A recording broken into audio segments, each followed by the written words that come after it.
Hey, what's up, team? Coach Taj here from Frog Scripps here in San Diego, California. And I'm here because today is day 11. That's right, day 11 of our 31-day 100-rep challenge. That's right. We're officially in that second third of the best burn of your life. And we going to get it right because today we're hitting the lower body with the glute bridge hip thrust, you know what I'm saying? So we're going to be working the back of the body, getting a lot of that posterior chain, those glutes, those hamstrings, keeping that core tight and doing it right every single rep, right? So what you want to do, you want to find space that you can lay on the floor. So you're going to lay down.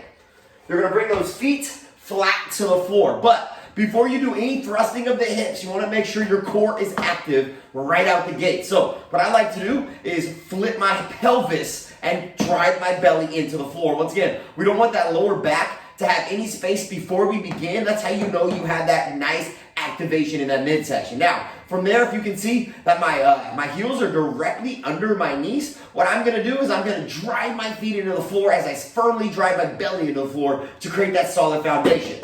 I set my hands out to the side. You can put them wherever you like. I just put them out to the side, and you're just going to press through the feet, really driving through your heels, and ideally that third toe as an anchor point as you press your hips straight to the sky. Now, you're going to press your hips straight up. You're going to squeeze through the backside. You're going to really feel it isolate and burn through those hamstrings, and you want to make sure your core is engaged as well. Reason being, because of all this backside activation, if you don't keep your core tight, you may start to feel it in your lower back. Now, with the thrust of the hips, it's not just a glute bridge hold. Just so you know, this is a glute bridge hold where you just got your hips up in the air. Now, with the glute bridge thrust, we are thrusting up and then bringing it down nice and slow and controlled. Now, when you lower your hips back down, you don't want to plop them and then bounce and then power the hips up. You want it to be steady and slow. So nice and controlled for about 2 to 3. You can set it on the ground or your butt on the ground if you need a nice little break, and you'll power back up. Now, if you're looking for more of a fluid variation where it's more consistent, you can just slowly lower and tap and press up. Now, you can change the way that your feet are positioned to change which part of the backside of the legs you're activating. Now, the closer your heels are to your butt, the more you're going to target the glutes, but we don't want to come too close because then you may start to feel it a little bit in your knees.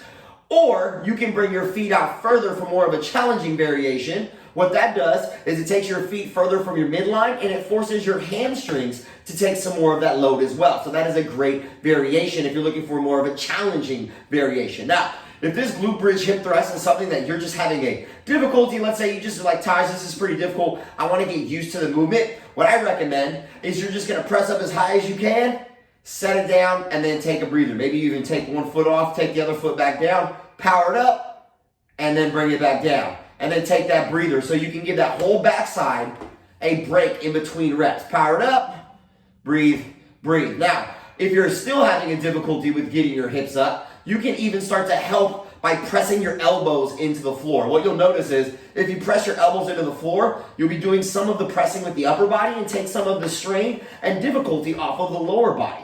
Slowly lowering down, pressing through the elbows as you press those hips up, and then slowly on that control. Now, on the other version, if you're looking for more of a challenge, what you can do is you can go, hey, single leg. So you'll bring one leg up in the air. You'll power the hips up through that single leg foot. It's almost like you're trying to send the leg that's in the air straight to the ceiling, and you're enjoying that feeling on that backside, that booty, and you go slowly lower it back down. Once again, you want to make sure you're not plopping it and then driving it up. It is a steady lower and a big squeeze for at least 1 second at the top. Once again, if you're kind of in the middle, you're like, Taj, I like the single leg variation, but I'm having difficulty. You can always use those arms, once again, to help you press up and then slowly lower down. Now, make sure if you're doing the 100 rep single leg that you're getting 50 on one leg and then you're switching and doing 50 on the other. If you really want to make it difficult, you'll just do 50, isolating with that single leg, and then you'll switch and do 50 on the other. Now, many of us have heard of hip thrusts in general. If you want to take it to, let's say, like a bench or a couch,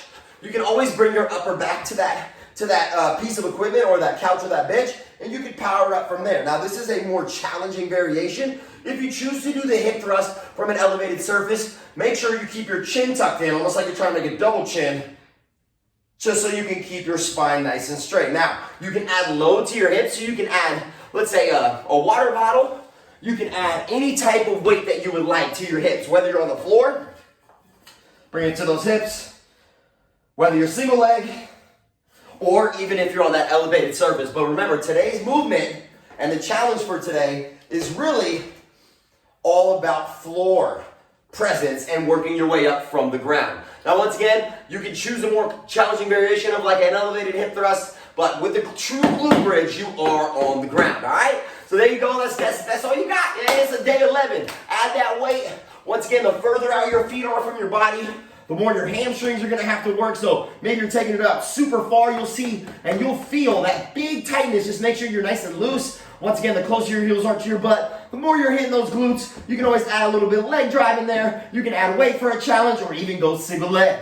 Either way, have fun with these. Day 11, glute bridge, hip thrust. Let's get it.